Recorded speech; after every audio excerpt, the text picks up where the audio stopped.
Hello guys, welcome back to our YouTube channel youth academy. आज हम अपना continue करेंगे एनसीईआरटी का लेक्चर, जो होगा हमारा फोर्थ लेक्चर। इसमें हम जानेंगे कि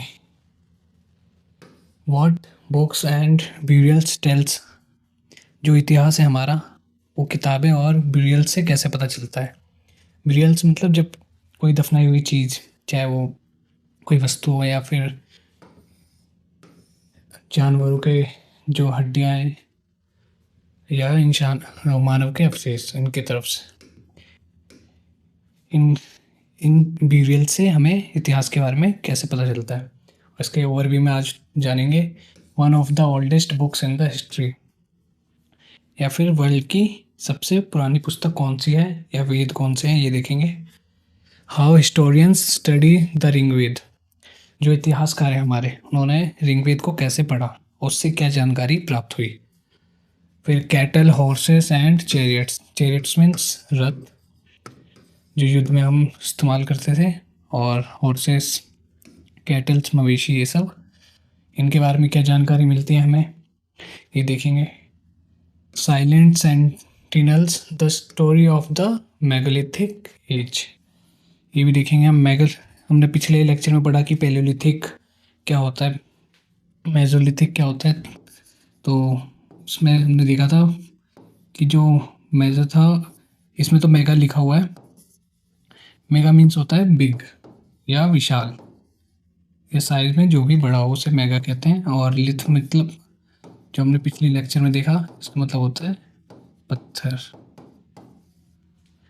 तो विशाल पत्थरों का की क्या संरचना थी, उसका यूज़ कैसे किया जाता था, ये देखेंगे इसमें। और ब्यूरियल्स एंड इनाम गांव। इनाम गांव एक जगह है, कहाँ पर, महाराष्ट्र में। वहाँ से हमें कौन कौन से साक्ष्य मिलते हैं इतिहास को गढ़ने के। तो ये हम आज की क्लास में देखेंगे। ये पूरी तरीके से बेस्ड रहने वाला है एनसीईआरटी के लेक्चर पे। एनसीईआरटी की जो बुक है 6th क्लास की 4th लेक्चर की, और ये उसकी समरी टाइप की है। इसके बाद आपको कोई भी एनसीईआरटी की बुक पढ़ने की आवश्यकता नहीं है। तो बेसिक सी इन्फॉर्मेशन रहने वाली है किस पे, एनसीईआरटी के 6th के चैप्टर नंबर 4 पे। स्टार्ट करते हैं अब हम। One of the oldest book in the world. तो सबसे ओल्डेस्ट बुक कौन सी मानी जाती है, वेदा हमारी। वो वेद कितने हैं, 4 है। इसको हम कैसे देख सकते हैं, सबसे पहले क्या है, इसको हम रिजाया के फॉर्म में हम याद कर सकते हैं कि री मीन्स रिंग वेदा, जो यहाँ लिखा हुआ है।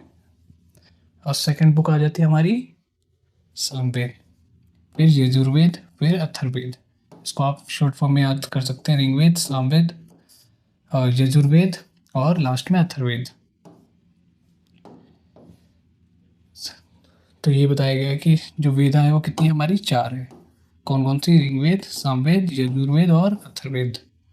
द ओल्डेस्ट वेदा इज, वेदों में भी सबसे जो पुरानी है वो कौन सी है, ऋग्वेद है। वो कंपोज्ड कब की गई, 3500 वर्ष पहले। कंपोज्ड मीन्स उसको कब उसको उपयोग में लाया गया, कब उसमें जो मंत्र लिखे हुए थे, हाइम्स लिखे हुए थे, वो कब हमने डेली यूज़ में परफॉर्म करना स्टार्ट कर। तो ये बताया गया यहाँ पे, include more than 1000 hymns called sukta. तो जो ऋग्वेद था उसमें कितने 1000 मंत्रों से ज़्यादा उसमें जिक्र किया गया था, उसको क्या कहते हैं, सुक्ता कहते हैं। सुक्ता मीन्स अच्छी तरीके से कहा गया, वेल सेड, अच्छी तरीके से क्या कहा गया, उसी को कहते हैं सुक्ता। ये सब वर्ड याद रखने की आवश्यकता है एग्जाम पॉइंट ऑफ व्यू से। हम आगे देखते हैं। These hymns are in praise of various gods and goddess. जो ये मंत्रों का उच्चारण किया जाता था या यूज़ किया जाता था, उसमें किसकी परिकल्पना या किनके नाम पर किया जाता था, वो भगवान के नाम पे, देवी और देवताओं के नाम पर किया जाता था। और देवी देवताओं में कौन कौन से भगवान का इसमें जिक्र किया गया है, ये इंपॉर्टेंट है। तो ये कौन से हैं, सबसे पहले है अग्निदेव, जिनको क्या कहते हैं, गॉड ऑफ फायर, आग के देवता कहते हैं। सेकंड है इंद्रदेव, वॉरियर और गॉड, इनको युद्ध या फिर एक तरीके से हम वर्षा के देवता भी मानते हैं। एंड सोम, सोम एक प्रकार का क्या होता था, प्लांट होता था। From which special drink was prepared, उसी से एक ड्रिंक बनाया जाता था पीने योग्य, जिसको हम सोमरस भी कहते हैं, जिसको हम आगे देखेंगे। तो वो कौन से उससे बनाया जाता था, और सोम देवता का जिक्र किया गया है। और जबकि सोम एक क्या होता है, एक प्रकार का पौधा होता है, प्लांट होता है। इससे एक स्पेशल ड्रिंक बनाया जाता है जिसे सोमरस कहते हैं। Hymns were composed by sages, sages means pandit, priest, rishis, उसी को सेजेस कहते हैं। जो मंत्रों का उच्चारण है वो किसके द्वारा, या फिर जो उनका यूज़ किया जाता था वो पंडितों के द्वारा, ऋषियों के द्वारा किया जाता था। Priest taught student to recite and memorise, क्योंकि ये रिटन फॉर्म में नहीं होते थे। पहले क्या होते थे, एक व्यक्ति से दूसरे व्यक्ति में मौखिक तौर पर वर्बली पहुंचाया जाता था। तो यही बताया गया यहाँ पे, रिसाइट एंड, उनको रटने और बार बार रटने से क्या, मेमोराइज करने की टीचिंग दी जाती थी, किनके द्वारा, पंडितों के द्वारा अपने स्टूडेंट को। तो ये बताया गया यहाँ पे, a few were composed by women.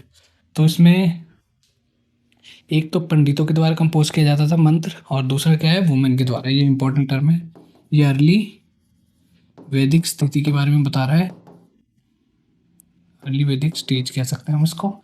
इसमें क्या थे, जो वुमेन की स्थिति थी वो क्या थी, महिलाओं की स्थिति वो स्ट्रांग थी, लेकिन बाद में ये क्या हो गई, लेटर वैदिक काल में ये वीक हो गई। तो इसका भी पता चलता है, क्योंकि जो अर्ली वैदिक पीरियड है उसमें क्या हुआ, वुमेन भी कंपोज कर सकती थी मंत्रों को, मंत्रों का उच्चारण कर सकती थी, उनको यज्ञ में सम्मिलित किया जाता था। लेकिन बाद में क्या हुआ, इनकी स्थिति दयनीय हो गई और इनको इन सब जो भी गतिविधि थी इनसे दूर रखा जाने लगा, जैसे शूद्रों को। तो ये हमें क्या दिखाता है कि एक महिलाओं की कमज़ोर स्थिति को दिखाता है। तो ये बताया गया यहाँ पे, इसको हम आगे और गहराई से समझेंगे। आई होप यहाँ तक समझ में आया हो। तो अब देखते हैं, the Rigveda was recited and heard rather than read. Rigveda क्या होता था, रटा जाता, बार बार पढ़ा जाता था और सुना जाता था, रेदर देन रीड। किसी पंडित, एक पंडित होते थे और वो सबको मंत्र या फिर ऋग्वेद की जो भी कहानियाँ वो सुनाया करते थे ये, और वो स्टूडेंट के द्वारा क्या, रीड नहीं किया जाता था, पढ़ा नहीं जाता था, वो ज़्यादातर क्या होता था, सुना जाता था। ये बताया गया है यहाँ पे। First composed and printed less than 200। क्यों, क्योंकि वहाँ पर जो लिखाई कला थी, जो भी वो प्रिंटेड टाइप की जो मशीनें थी वो उनका आविष्कार नहीं हुआ था, वो लिमिटेड मैनर में ही थे कि एक व्यक्ति लिख देता था, उसको बार बार पढ़ के लोगों को सुनाया जाता था। अब आगे देखते हैं, Sanskrit is a part of family of language. तो संस्कृत किस भाषा या किस भाषा के परिवार का पार्ट है, वो है इंडो यूरोपियन। ये इम्पोर्टेंट है। तो जैसे संस्कृत है, ये सब पॉइंट ऑफ व्यू से इम्पोर्टेंट है कि ये संस्कृत कौन से भाषा के परिवार का पार्ट है। तो यह है इंडो यूरोपियन, जिसमें कौन कौन से आते हैं, some Indian language such as Assamese, Gujarati, Hindi, Kashmiri and Sindhi, Asian language such as Persian and many European language such as English, French, Germany, Italian, Spanish. तो ये सब जो ये भाषा दी गई है, जैसे संस्कृत हो गई, जो भी ये भाषा का जिक्र किया गया है जहाँ पे अभी हम समझाया था, ये किसका पार्ट है, इंडो यूरोपियन लैंग्वेज फैमिली का। ये इंडो यूरोपियन भाषा के परिवार का लैंग्वेज फैमिली, ये एक तरीके की फैमिली है। इसके अंदर ढेर सारे सदस्य हैं, जो कौन कौन से भाषा के रूप में उभरे हैं, वो है असमी, गुजराती, यहाँ जहाँ पे इनका जिक्र किया गया है। और जो कौन सी भाषा है यहाँ पर, यूरोपियन लैंग्वेज है, जो यूरोप में बोली जाने वाली भाषा हैं, जैसे जर्मनी, फ्रेंच, ग्रीक, ये सब, ये भी किसका कौन सी फैमिली का पार्ट है? इंडो यूरोपियन फैमिली का पार्ट है।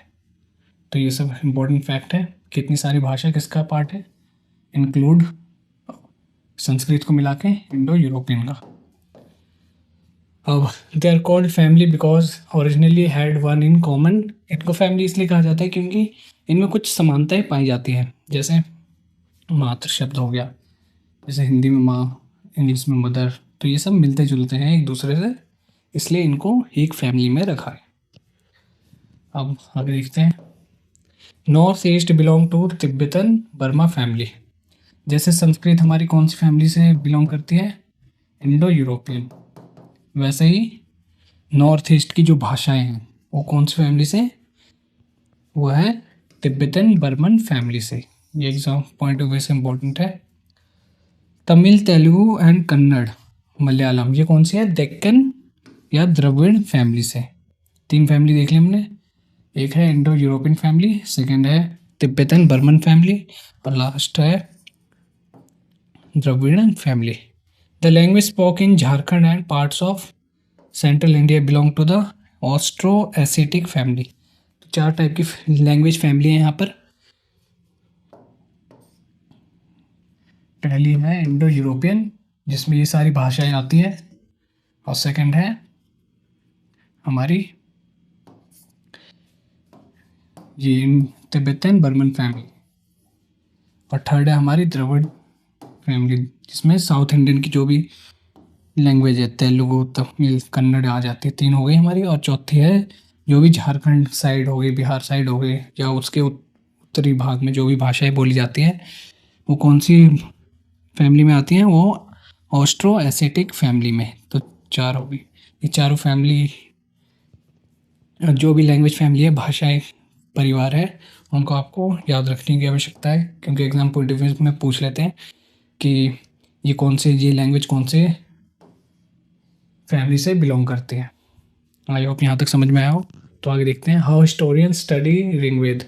हिस्टोरियंस जो इतिहासकार है, हिस्टोरियंस में इतिहासकार, वो ऋग्वेद को उन्होंने कैसे पढ़ा? हिस्टोरियंस लाइक आर्कियोलॉजिस्ट, जो पुरानी चीज़ों को उनकी स्टडी करते हैं, उसको क्या कहते हैं? Archaeologist. Find out about the past but in addition to material remains the examine written sources as well. उन्होंने क्या किया? जैसे हड़प्पन सिविलाइजेशन हमने देखा था, हड़प्पा की सभ्यता, उसमें क्या थी? जो रिटन फॉर्म में रिसोर्सेज पाए गए थे वो पढ़ने योग्य नहीं थे, वो डिसाइफर नहीं थे। तो जो हमारे इतिहासकार थे, आर्कियोलॉजिस्ट थे, उन्हें ज़्यादा सहायता नहीं मिली, इसलिए हमें हड़प्पन सभ्यता के बारे में उतनी जानकारी प्राप्त नहीं होती है। लेकिन जो आर्कियोलॉजिस्ट थे वो उन्होंने क्या किया? जो रिटन फॉर्म के रिसोर्सेस थे, किसमें? ऋग्वेद में या वेदा काल में, वो उनको पढ़ने में सक्षम हुए। इसी कारण से हम जो ऋग्वेद के इतिहास हैं, जो ऋग्वेद का इतिहास रहा है, उसमें जो सामाजिक संरचना थी, आर्थिक और प्रशासनिक व्यवस्था जो भी थी, उसको पढ़ने में हम सक्षम रहे। इसी कारण से हम जो उस समय के जो सामाजिक संस्थान थी उसके बारे में हम जानते हैं। क्या करते हैं? जानते हैं। किस कारण से? क्योंकि जो हमारे आर्कियोलॉजिस्ट थे वो रिटन रिसोर्सेज को पढ़ने में सक्षम हुए। रिटन रिसोर्सेज मीन्स कोई भी चीज़ें, जैसे बुक्स हो गई, किसी का यात्रा वृत्तांत, किसी की यात्री के द्वारा लिखी गई पुस्तक, ये सब सम्मिलित होती है इसमें। Some of the hymns in the Rigveda are in form of dialogue. जो मंत्र है कोई ऋग्वेद में, वो क्या है? एक डायलॉग के फॉर्म में है। जैसे विश्वामित्र है, उन्होंने जो 2 नदी हैं, ब्यास एंड सतलुज, उनको पार करने के लिए क्या जतन करे, क्या कोशिश की, कैसे उन्होंने बनाया, ये उस डायलॉग की जो वो कहानी है वो बताया गया है किसमें? ऋग्वेद में। किस फॉर्म में? हाइम्स के फॉर्म में, मंत्र के फॉर्म में। तो इसमें इस कहानी में बस छोटा सा भाग है कि वो विश्वामित्र को वो नदी पार करनी थी, कौन सी? ब्यास और सतलुज। बट वो नदी क्या थी? उनका बहाव बहुत ही अधिक था, इसलिए उनको पार करने में कठिनाई हो रही थी। इसलिए उन्होंने कहा कि आप तो एक ओ, किसी भी गाय की तरह हैं जो अपने बछड़े का, अपने जो पशु है बछड़े का ध्यान रखने के लिए बनाया गया है। जैसे एक गाय अपने बछड़े का ध्यान रखता है, वैसे ही आप नदियाँ क्या करती हैं, हमारी पृथ्वी का ध्यान रखती हैं। तो प्लीज़ आप मुझे इस नदी को पार करने दें। तो इस प्रकार ही उन्होंने बहलाया और नदियों ने क्या किया, अपना बहाव दूसरी ओर करके बीच में उनके लिए जगह बना दी। तो यही बताया गया है इस कहानी में। The cattle, horses and chariots, they are many prayers in the Rigveda for cattle. तो जो ऋग्वेद में क्या होती थी, प्रार्थनाएं होती थी, किसकी प्राप्ति के लिए, वो बताया गया है इसमें। पुत्र प्राप्ति के लिए, हॉर्सेस, जो भी उनका साम्राज्य था वो फले फूले इनके लिए।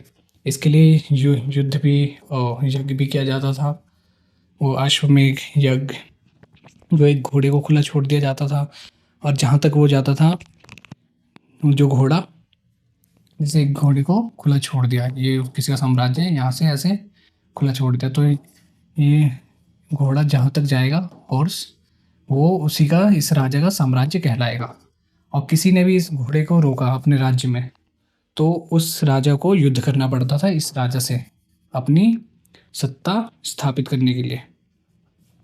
तो यही बताया गया यहाँ पे। Horses were yoked chariot that were battles, घोड़े और रथों का उपयोग होता था, ये बताया गया यहाँ पे। और जो फार्मिंग होती थी वो बार्ले इन सब की होती थी, ये तो इम्पोर्टेंट नहीं है। Some of the wealth was obtained kept.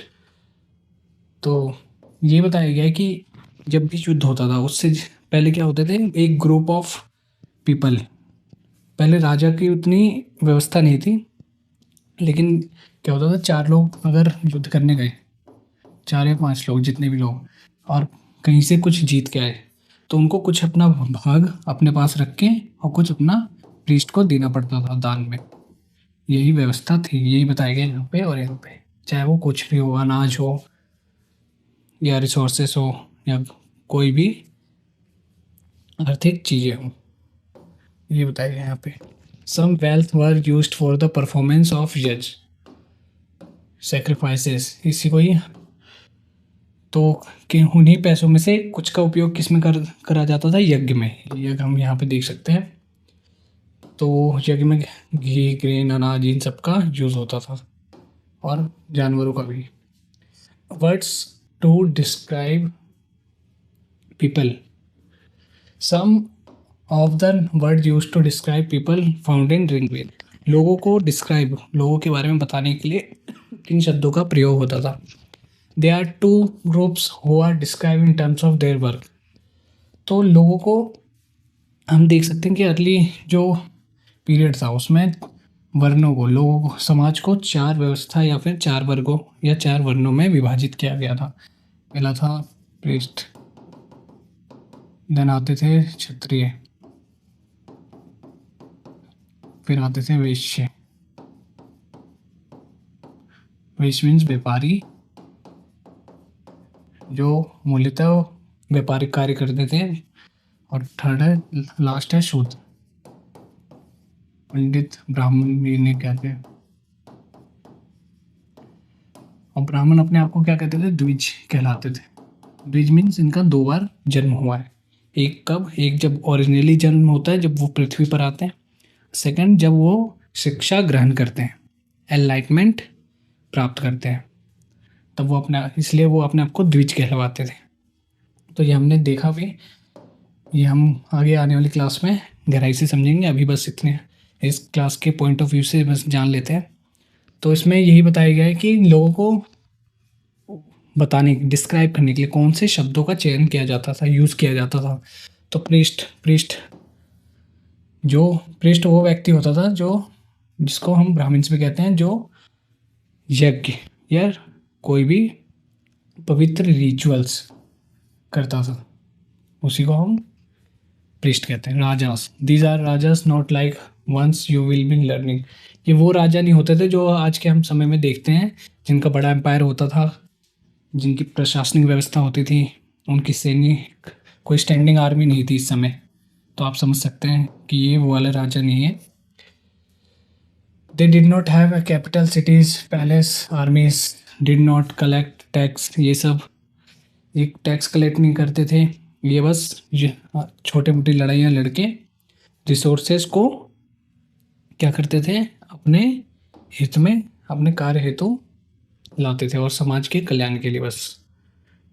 To words were use to describe the people और the community as the world one of the jan. जो ग्रुप ऑफ पीपल है, समाज के लोगों को क्या कहते थे, जन, जो आज भी हम देखने को मिलता है।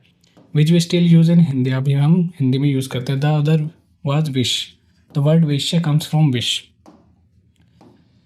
तो यही शब्दों का यूज होता था। विश, वैश्य मीन्स हमने देख लिया था, व्यापारिक कार्य जो करते थे। Sometimes the people who compose the hymns describe themselves as the Aryas. जो वर्णों का मंत्रों का उच्चारण करते थे वो अपने आप को आर्य कहलाते थे, आर्य कहलवाते थे, ये भी बताया गया यहाँ पे। तो ये सब वर्ड्स हैं जो डिस्क्राइब कर रहे हैं।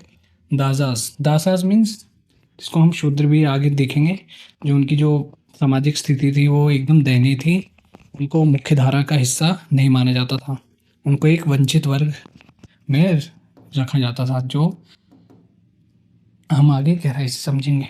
इसको ही हम स्लेव कहते हैं, दास, जो किसी के निजी कार्य के लिए और उन पर जो प्रेशर, मेंटल प्रेशर और फिजिकल शारीरिक शोषण जो होता था उनका बहुत ही दयनीय था, इसको हम आगे समझेंगे। तो डिड नॉट परफॉर्म सेक्रीफाइस, इनको किसी भी यज्ञ या किसी भी ऐसे अनुष्ठान या फिर पवित्र गतिविधियों का पार्ट नहीं बनाया जाता था। Later the term dasa and the dasi came to slave. Slaves were women and the men who were often captured in war. तो जो वॉर में अभी के समय तो ये सिर्फ उनके कार्य हेतु या फिर कार्य पर निर्भर था। दास दासी कौन थे, दास मैन के लिए यूज होता है और दासी वुमेन के लिए। जो युद्ध में पकड़े जाने वाले व्यक्ति होते थे इस समय, और उनको पकड़ लिया जाता था और उनके निजी कार्य के लिए यूज किया जाता था, ये बताया गया है। Silent sentinels, the story of the megalithics. This stones boulders are known as megaliths. हम देखेंगे अभी स्टोन्स, बड़े बड़े स्टोन्स होंगे, उसमें ऐसे शेप भी बनी होगी, इसी को हम क्या कहते हैं, मेगालिथ। मेगा मीन्स विशाल और लिथ मीन्स पत्थर, विशाल पत्थर। दिस वर, यही बताया गया, literally big stones. These were carefully arranged by people and were to, इन पत्थरों का उपयोग किन रूपों में किया जाता है, ब्यूरियल्स के रूप में, किसी को दफनाने या फिर कब्र के रूप में किया जाता था। The practice of erecting megalithic began, 3000 साल पहले इसको जानने की या फिर इनका यूज़ किया गया था, इनके बारे में जानकारी प्राप्त की गई थी। Prevalent through the Deccan, south India and north Kashmir. कहाँ कहाँ ये देखे जाते हैं, पहला है Deccan, south India and north east and Kashmir, और एक ये इनाम गांव जगह है महाराष्ट्र में, इसको भी हम देखेंगे। अब देख लीजिए यहाँ पे, ये इनाम गांव है, हुंसगी, ये सब इम्पोर्टेंट है, ये हम पिछले लेक्चर में पढ़ चुके हैं, चिरांदौर, कश्मीर का बुरझोम, ये सब। तो अगर आपने वो लेक्चर नहीं देखा तो you can refer those lecture. तो अभी हम देखते हैं। While some megalithics can be seen on the surface, तो कोई कोई मेगालिथिक पत्थर है वो कहाँ पर, वो सरफेस, सतह के ऊपर देखा जा सकता है, और किन्हीं किन्हीं को एक गड्ढे में या फिर वैसे फॉर्म में हम देख सकते हैं। अदर मेगालिथिक्स ब्यूरियल्स और ऑफन अंडरग्राउंड, ज़मीन के अंदर भी इनको देखा जा सकता है। कहाँ पर, ऑन द सरफेस, सरफेस के जो पृथ्वी की सतह है उसके ऊपर, या फिर ज़मीन के अंदर। Sometimes archaeologist found circle on the stone, कभी कभी आर्कियोलॉजिस्ट क्या करते थे, सर्कल फाउंड करते थे स्टोन्स पे, तो वो एक तरीके का साइन होता था कि ये ब्यूरियल्स है, ये कब्र है किसी की, यहाँ पर कोई डिस्टर्बेंस या संभल के रहना है। और single large stone standing on the ground, these are the indication on the their burials beneath, तो यही इंडिकेशन दर्शाता है कि यहाँ पर क्या है, ब्यूरियल्स है, किसी की कब्र है। The dead were buried distance which are, यही बताए गए यहाँ पे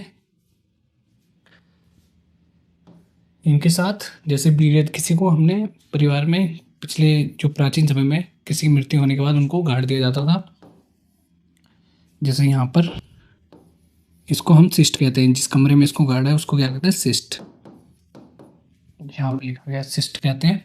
और जो इस होल के जरिए इसके बारे में पता चलता था, ये होल है ना यहाँ पे छोटा सा, इसके जरिए यहाँ पे पता चलता था, ये होल है, इसको हम कहते हैं पोर्ट होल, जिसको एंट्रेंस के रूप में यूज़ किया जाता था। और इनके जो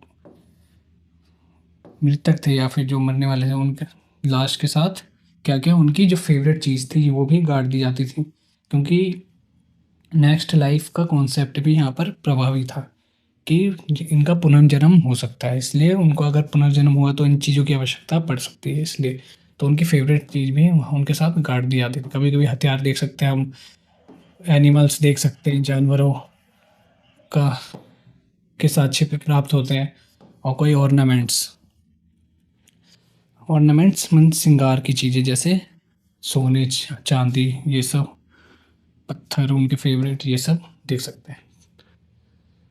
तो ये बताया गया है this types of megalithic is known as cist, तो इसको ही हम जिसमें गाड़ते हैं उसी को क्या कहते हैं, सिस्ट कहते हैं। और इस जो होल है उसको पोर्ट होल, जहाँ से उसकी एंट्रेंस की जाती थी। Finding out the social features और social differences, sometimes more object found in one grave than in another. तो ये बताया गया है कि किसी किसी कब्र में क्या होता था, मोर ऑब्जेक्ट, ज़्यादातर सामान होता था किसी की तुलना में, जैसे एक में ज़्यादा हो गया या फिर कहीं कहीं एक पूरे परिवार की कब्र का भी जिक्र किया गया है, तो ये भी यहाँ पर बताया गया है यहाँ पे। जैसे एग्जाम्पल ब्रह्मगिरी में, here one skeleton was buried with 33 golds, जैसे एक स्केलेटन का साक्ष्य मिला है, 33 छोटे छोटे गोल्ड्स हैं, बिट्स हैं, 2 स्टोन्स वेड एंड ये सब। तो यही बताया गया है कि कहीं कहीं जो इसमें क्या बताया गया है, इसमें इससे पता चलता है कि समाज में समृद्धता, साम्राज्य कितना फला फूला था, कि वो अपने साथ गोल्ड की चीज़ें रखते हैं या स्टोन की। अगर वो स्टोन की रखते हैं तो वो साम्राज्य या वो सामाजिक, वहाँ के समाज के लोग क्या थे, गरीब थे, उतने फले फूले नहीं थे। अगर वही चीज़ कब्र में उसको गोल्ड रखते हैं तो वो वहाँ का समाज क्या था, फला फूला था, जिसके कारण ही इतनी महंगी महंगी चीज़ें वहाँ पर रख सकते हैं। This find suggest that there are many difference in status, status का डिफरेंस बताता है यही। Amongst the people who are buried, some were other poor and some, यही बताया गया है कि जो गोल्ड के साथ जिनको दफनाया गया है वहाँ की सामाजिक स्थिति अच्छी थी, बजाय उसके जहाँ पर पत्थर दफनाए गए। वर सम burial spot in mean to certain families, sometimes megalithic in more than one skeleton, these indicate the people perhaps belonging same family। कहीं कहीं स्केलेटन के साक्ष्य मिले हैं वो एक ही साथ, जैसे बताया गया अभी हमने बताया कि एक ही साथ कई फैमिली मेम्बर के स्केलेटन साथ में मिले हैं, तो कहीं उनको साथ में दफनाने का भी जिक्र है। और वहाँ पे एक इम्पोर्टेंट है कि उस टाइम जो रूम होता था, उनका घर होता था, उन्हीं के अंदर ही ब्यूरियल्स बना दिया जाता था, कब्र बना दिया जाता था। तो ये इम्पोर्टेंट चीज़ें हैं। स्टोन सर्कल प्लेस्ड, तो ये स्टोन सर्कल का यूज़ होता था कि यहाँ पर ब्यूरियल्स हैं, इसको पहचानने के लिए। साइट्स ऑन द रिवर घोड़, अ ट्रिब्यूट ऑफ भीमा। तो सबसे पहले देखते हैं ब्यूरियल एट इनाम गांव। इनाम गांव कहाँ पर है, महाराष्ट्र में, Maharashtra. Site on the river of घोड़, घोड़ एक रिवर है, वहाँ पर देखा गया है ट्रिब्यूटरी ऑफ भीमा, किसकी ट्रिब्यूटरी है, भीमा रिवर की। It was occupied between 3600 and इस वर्ष के बीच में इसको देखा गया था। Here adult were generally buried on the ground and laid out the straight. तो यही बताया गया कि जो क्या होता था, व्यक्ति को उत्तर दिशा में सर और दक्षिण दिशा में पैर, और उनको अपने रूम में दफनाने का या घर में दफनाने का चलन था, कस्टम था। यही बताया गया यहाँ पे। वेसल डेट वर ब्रॉडली, कहाँ पर, विद इन द हाउस, ये बताया गया यहाँ पे। Vessel that were probably content and water, वहाँ पे उनके साथ क्या रख दिया जाता था, खाना, फूड और पानी, ताकि वो नेक्स्ट लाइफ में अगर वो व्यक्ति जिंदा रहता है तो, या उनका पुनर्जन्म होता है तो उनको इन चीज़ों की कमी ना हो। तो उनकी यही सोच थी। One man was found buried in large four legged jar clayed, और एक जगह तो एक मटका है, जार है, उसके 4 पैर हैं, उसमें व्यक्ति को बैठा दिया गया है ऐसे आलती पालती मारकर, उसके भी साक्ष्य मिले हैं। ये यहाँ पे जिक्र किया गया है कि ब्यूरियल्स कैसा था इनाम गांव में। वहाँ पर अपने ही घर में जो कब्र है वो बनाया जाता था, और उनके साथ कुछ खाने पीने की चीज़ें, पानी, इन सब की व्यवस्था में की जाती थी। Bones of number of animals, हम देखते हैं इसमें ऑक्यूपेशन क्या था। ऑक्यूपेशन मीन्स समाज के लोग करते क्या थे, और वहाँ की जो फसलें थी, और वहाँ पे जो जानवर पाए जाते थे वो कौन कौन से थे, तो ये देखेंगे अभी हम। तो इसमें क्या है, सीड्स, वीट, इसमें हम फार्मिंग या फिर कौन कौन सी उपज की जाती थी, किसको किसको उगाया जाता था फसलों के तौर पर एग्रीकल्चर फील्ड में। तो पहला क्या था, वीट, बार्ले, राइस, पल्स, इन सब को हम लिख सकते हैं अपने आंसर में कि इनाम गांव में कौन कौन से फसलों को या फसलों के साक्ष्य मिलते हैं। तो ये सारी फसलें हैं यहाँ पे। Bones of number of animals bearing cut marks on so they been have been, bones of number of animals bearing marks, तो उनको कट के मार्क्स भी वहाँ पर साक्ष्य मिले हैं, जिससे पता चलता है कि वहाँ पर जानवरों का भी शिकार होता था। और उसमें इंक्लूड है कौन कौन से जानवर, बफेलो हो गए, इसको हम पालतू जानवर के रूप में भी देख सकते हैं, गोट, शेप, ये सब, पिग, ये सब जानवरों का जिक्र वहाँ पर या फिर साक्ष्य मिले हैं।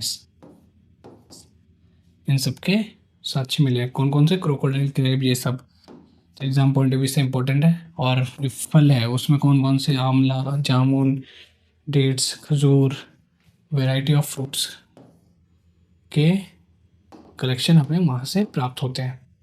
फेमस फिजिशियन चारक, चारक कौन थे, एक फेमस फिजिशियन थे जिसको हम क्या कहते हैं, नॉन एज चारक संहिता, जिन्होंने एक कौन सी किताब लिखी, चारक संहिता। और उन्होंने क्या कहा था कि जो हम मानव की शरीर है उसमें हड्डियाँ कितनी है, 360 है।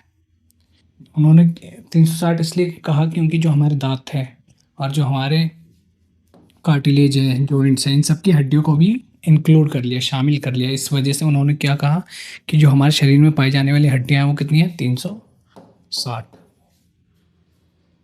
यही बताया गया था इनके बारे में। इसको हम क्या कहते हैं, फादर ऑफ मेडिसिन भी कहते हैं चारक को। जो चारक थे हमारे फिजिशियन, उनको क्या कहते हैं, फादर ऑफ मेडिसिन। ये सब एग्जाम पॉइंट ऑफ से इम्पोर्टेंट है। हम देखते हैं चाइना का एक एग्जाम्पल, इसमें क्या था, अराउंड 3500 साल पहले लगभग, we find some first evidence of writing in China. लगभग 3500 साल पहले हम एविडेंस, साक्ष्य प्राप्त कर सकते हैं, किसके, लिखित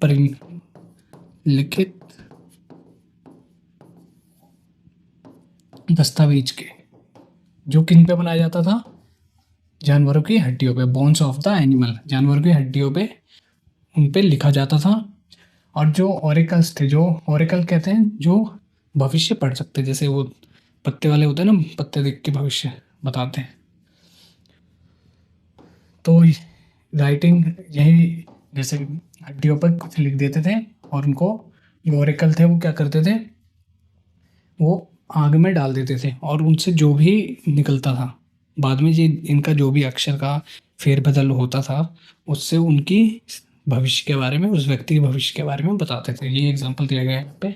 तो इनकी साक्ष्य मिलती है, यही हड्डियाँ हैं, जानवरों की हड्डियों पे लिखा गया है। तो यही बताया गया है कि इनको आग में डाल दिया जाता था, फिर तो उनको स्टडी किया जाता था, फिर फ्यूचर को प्रेडिक्ट किया जाता था। तो ये हमने शॉर्ट फॉर्म में बता दिया है।